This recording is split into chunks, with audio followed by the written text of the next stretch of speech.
మీకు సృష్టి యొక్క రహస్యం గాని, సృష్టి ధర్మమో లేదా ఇప్పుడు జరుగుతున్న ఈ ధర్మాలు ఇవన్నీ మీకు తెలుసు కదా గురుగారు. మీరు కూడా ఇలాంటి ఆటిలకి ఇట్లా ఎమోషన్ అవుతారా? అంటే ఎటువంటి అట్లకి ఇప్పుడు ఈ ప్రపంచం ఇలాగ అయిపోతుంది, వీడు ఇలా అవుతున్నారు, ఇలా అవుతున్నారు అంటే మీకు ఇది కాలచక్ర ప్రకారం నేను ఎమోషన్ అవుతున్నానా లేదా అని అడుగుతున్నారా? అంటే కాలచక్రం వల్ల జరుగుతుంది అంటున్నారా? ఈ కాలచక్రం వల్ల ఈ సృష్టి ఇప్పుడు వల్ల జరుగుతున్నప్పుడు ఇప్పుడు ఏదో ఒక ఆదేశం ఉంది కదా, ఇప్పుడు శివాజ్ఞ లేదే చేయమైనా కుట్టదన్నప్పుడు నేను ఇక్కడ చెప్పేది జరిగే వినండి. ప్రతి సంఘటన వెనకన ఏదో ఒకటి ఉంటుంది కదా. మనం ఎందుకు దీనికోసము ఇలాగ అందరూ ఇట్లా ఇబ్బంది పడుతున్నారు అంటే ప్రాథమికమైనటువంటి వదిలేసేసి, అంటే బంధాలు, బంధుత్వాలు లేదా ప్రేమ అనేది మనుషుల మధ్యలో ఏదైతే ఉండవలసిందో అది లేకుండా వేరే సాధనలు, మంత్రదీక్షలు అంటూ పరిగెట్టడం అనేది కరెక్ట్ కాదంటున్నారు. కానీ వీళ్ళు ఈ విధంగా ఉండడానికి ఇదంతా కూడా ఇప్పుడు ఉన్నటువంటి యుగ ప్రభావమా లేదంటే ఈ కాల ప్రభావమా, కాలమహిమ, ఇది జరిగేదంతా కూడా ఆ భగవంతుని యొక్క ఆ దృష్టిలో భగవంతుడు చేస్తున్నదే అనేది కదా మనం తెలుసుకున్నాం. దానివల్ల వీళ్ళన్నిటి గురించి ఇంత అలాగా మనం ఆలోచించాలి గురుగారు. ప్రేమతత్వం అంటే ఏంటి? ప్రతి అణువు నుంచి, ప్రతి మనకు అష్టదిక్పాలకులు ఉన్నారనేటువంటి దిక్కుల నుంచి, కింద ఉన్నటువంటి భూమి నుంచి, నవగ్రహాల నుంచి, వివిధ రకాలైనటువంటి జీవుల నుంచి ప్రతి ఒక్కటి కూడా మనల్ని పోషిస్తూ మనల్ని నడిపిస్తున్నటువంటిదే. అంటే ఈశ్వర చైతన్యం, భగవత్ చైతన్యం నీకు సంబంధం ఉన్నా లేకపోయినా ఆ ఈశ్వర చైతన్యం ఒక పదార్థంలో ఉండి పిల్లవాడిగా అజ్ఞానంలో ఉన్నా నన్ను అనుక్షణం ప్రకృతిలో ఉన్నటువంటి గాలి, నీరు, భూమి, అగ్ని, చంద్రుడు, సూర్యమూర్తి, నీలాంటి వాడు, నాలాంటి వాడు, ప్రతి వాడు చూపించేటువంటి ప్రేమ అంతా కూడా, నా లోపలికి వెళ్ళేటువంటి ప్రేమ అంతా కూడా అమ్మ అనేటువంటి ఈశ్వర చైతన్యమే కదా. ఖచ్చితంగా కదా. ఇప్పుడు భక్తి అంటే ఏంటి? ఎవడైతే నీ చుట్టూ నీ పరిస్థితులతో సంబంధం లేకుండా నువ్వు పొందేటువంటి అనంతమైనటువంటి ఆ ప్రేమని రుచి చూస్తూ, అవునా, ఆ ప్రేమకి, అనంతమైనటువంటి ఆ ప్రేమకి అనుసంధానం అవటమే కదా. ఖచ్చితంగా కదా. అదే కదా భక్తి అంటే. ఆ భా అనేటువంటి అనంతమైనటువంటి చైతన్యమో, భక్తికో, ప్రేమతత్వానికో తృప్తితోటి, కృతజ్ఞతతోటి అనుసంధానం అవటమే భక్తి. అంతేగా. ఇప్పుడు భక్తి అంటే ఏమనుకున్నాం?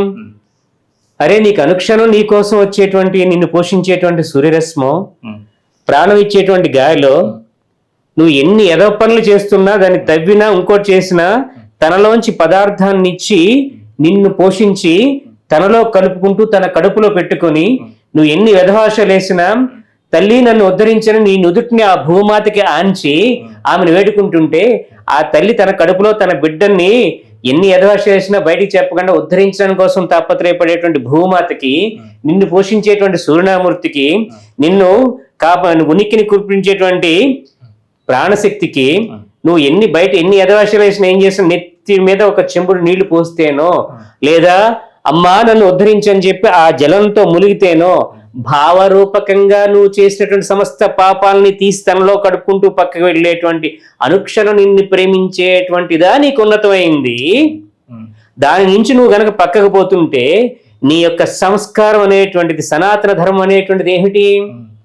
ఎప్పుడైతే ఇందాక మనం అనుకున్నటువంటి జీవుడికి తను కాకుండా తన చుట్టూ ఉన్నదంతా కూడా తనలో ఉంది, తనలోకి వెళ్ళాలనేటువంటి తాపత్రయం కలిగి ఆ ప్రయాణంలో వివిధ రకాల ధర్మాలని, భగవంతుని యొక్క తత్వాన్ని విశ్లేషించి తెలుసుకుంటూ వెళ్ళేటువంటి ఆ తృష్ణ ద్వారా మనకు కలిగేటువంటి శోధనే సనాతనంగా ప్రతి జీవుడికి ఉంది. కాబట్టి వివిధ రకాలు ఏ మంత్రాల ద్వారా వెళ్ళాడో, మతం ద్వారా వెళ్ళాడో, నమ్మకం ద్వారా వెళ్ళాడో, ఏ రకంగా వెళ్ళినా ప్రతి జీవి అనేటువంటిది మళ్ళీ తన మాతృస్థానం కోసం పరితపించేటువంటి ప్రతి వాడు ఎందులో ఉన్న వాడు సనాతన ధర్మంలో ఉన్నట్టే.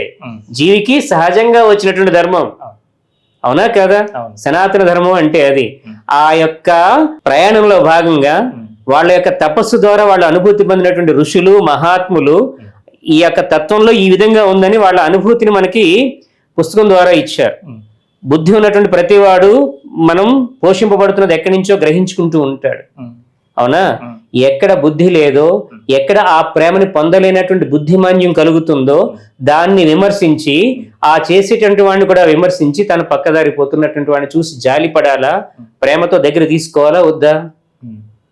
నువ్వు వెళ్ళేది తప్పని చెప్పాలా వద్దా? నువ్వు తప్పిపోతున్నావు, నువ్వు పక్కకు పోతున్నావు వద్దని చెప్పాలా వద్దా?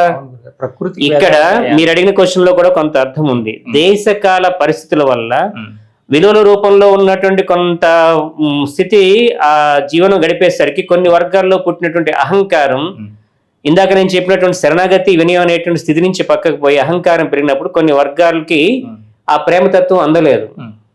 ఆ ప్రేమతత్వం కోసం ఎక్కడ ఆదరణ ఉందో అక్కడికి వెళ్ళింది. అది దేశకాల పరిస్థితుల ద్వారా జరిగింది. కానీ ఎక్కడికి వెళ్ళినా ఏం చేసినా నువ్వు చేసేది నీ మనసుతోనే కదా. వీడికి బుద్ధి లేదు, అహంకారం కలిగింది, నీకు పరిణితి పక్కకి వెళ్ళావు, మరి నువ్వు వీడిని విమర్శించి లేదా నువ్వు చేసిన చిన్నప్పటి నుంచి చేసినటువంటిది ఏంటి, ఆ సనాతనం అనేటువంటి జీవ పరిణామానికి తాపత్రయపడినటువంటి దాన్ని నువ్వు విమర్శిస్తే నువ్వు మూర్ఖుడు అవుతున్నావు కదా.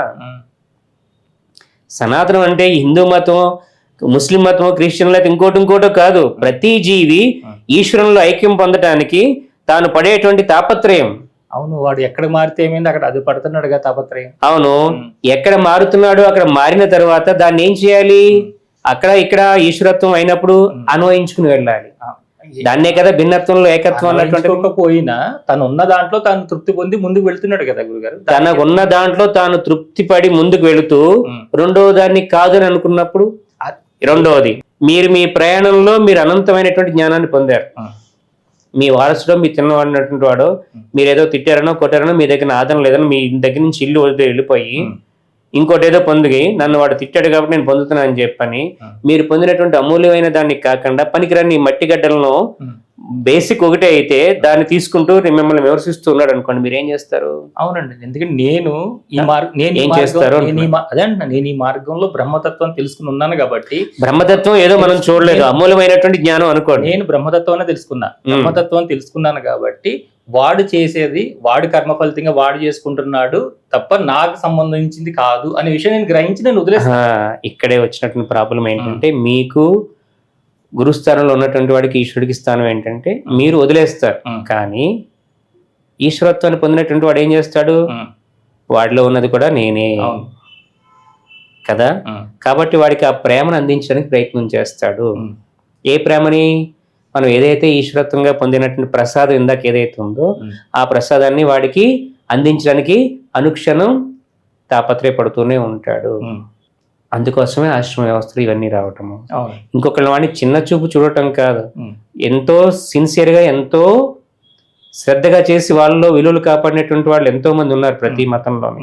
అయితే అది కాస్త ఇప్పుడు మనలో ఏ విధంగా ప్రచారం పెరిగి స్వాములు గురువులు అంటే విపరీతమైనటువంటి చేష్టలు ఏ విధంగా వచ్చినాయో ఆ మిగిలినటువంటి ధర్మాల్లో నమ్మకాల్లో కూడా ఏ విధమైనటువంటి స్థితిలో వచ్చినాయి అంటే, వాడి యొక్క ఉనికి కోసం ఎదుటివాడి యొక్క గ్రహించినటువంటి దాని మీద రాయి దుమ్ము చల్లుతూ అదే ఇది కింద వాడి నమ్మినటువంటి ధర్మాన్ని ఉన్నతికి తీసుకువెళ్ళడం కోసం ఇంకొకటి దాని మీద వేసి అది తప్పు అని చెప్పి యథార్థాన్ని తప్పుగా చూపించే వక్రీకరణ చేసేటప్పుడు అది ఏ ధర్మమైనా ఇందులోదైనా నీ తోటి జీవి కాబట్టి దాన్ని ఖండించి దాన్ని కరెక్ట్ మార్గం చేయాల్సిన ధర్మం నీకుందా లేదా?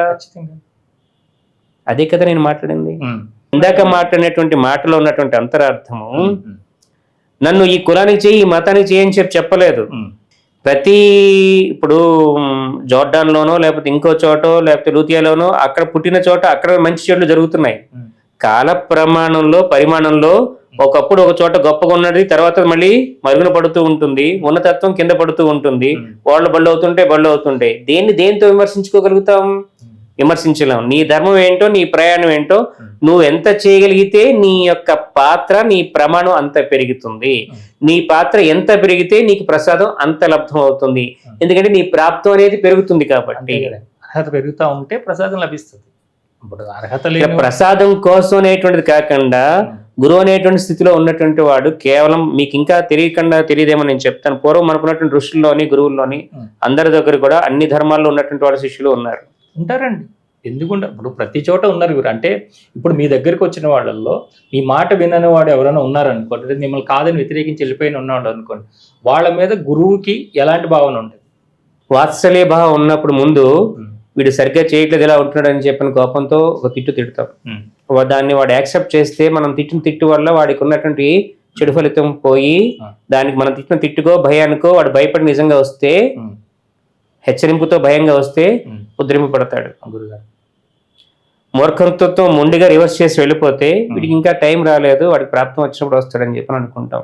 కానీ నిజంగా గురువు అనేటువంటి వాడికి బాధ కలుగుతుంది.